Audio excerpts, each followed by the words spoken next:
अहो तुम्ही असे रडताय का? आणि एवढी दारू तुम्ही का पिता?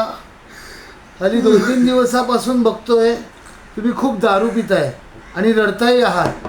मला सांगा तुम्हाला काय दुःख आहे? असे काय एवढे दारू पिता? काय दुःख आहे तुम्हाला सांगा? मला सांगा प्लीज, सांगा ना काय दुःख आहे? काय सांगायचं तुम्हाला? माझी बायको रमा मला सोडून दूर निघून गेली. हा, माझं खूप जीव होतं तिच्यावर. तिचं माझ्यावरही खूप प्रेम होतं. खूप, हा खूप प्रेम होतं. गेली, मला सोडून गेली. आत्महत्या केली रवानं. माझ्या बायकोनं रवानं आत्महत्या केली. माझ्यामुळे झालंय सगळं, माझ्यामुळे झालंय.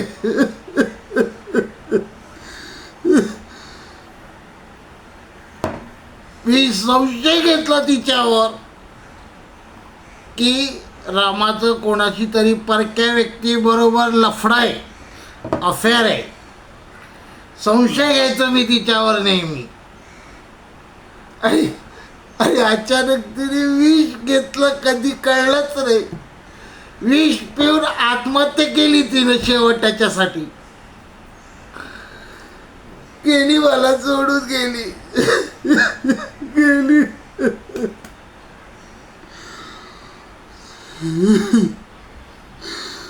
खूप प्रेम होत. मी संशय घ्यायचो ना, म्हणून गेली ती मला सोडून. मी कधीच तिला कधी मारलं नाही,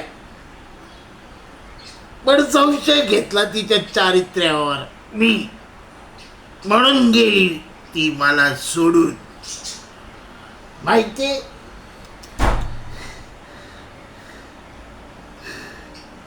आता पोरं मला विचारत नाहीत. माझी त्याच्यामुळे नोकरी गेली. पोलिसांनी माझ्यावर संशय घेतला की रमा तुझ्यामुळे गेली, तू काहीतरी केलास. मी सांगितलं पोलिसांना माझा यात काय दोष नाही, मी नाही केलंय काय. पण संशयापायी पोलिसांनी मला जेलमध्ये टाकला. दुसऱ्या दिवशी होशमध्ये येऊन बघतो तर काय, समोर तुरुंगवास, जेल. कसा बसा मला पोलिसांनी सोडला. माझी नोकरी पण गेली. आता काय करायचं? जे सुरलेले पैसे होते त्याची ही दारू पितो मी. हा, दारू. आता मुलं पण मला विचारत नाहीत. ती गेली. माझी आई त्या माझ्या पोरांना घेऊन गेली दूर कुठेतरी. आता माझ्या आयुष्यात काहीच उरलं नाही, काहीच नाही. काहीच उरलं नाही, काहीच उरलं नाही माझ्या आयुष्यात. सगळं गेलं, सगळं गेलं, सगळं निघून गेलं माझ्यापासून. मी आता एकटा उरलो आणि मी आणि माझी दारू. हो, मी आणि माझी दारू.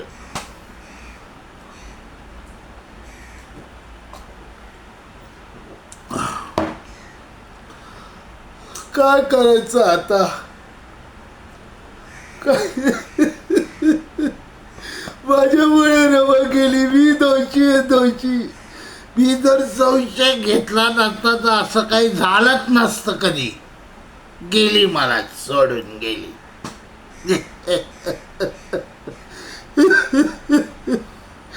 गेली मला सोडून.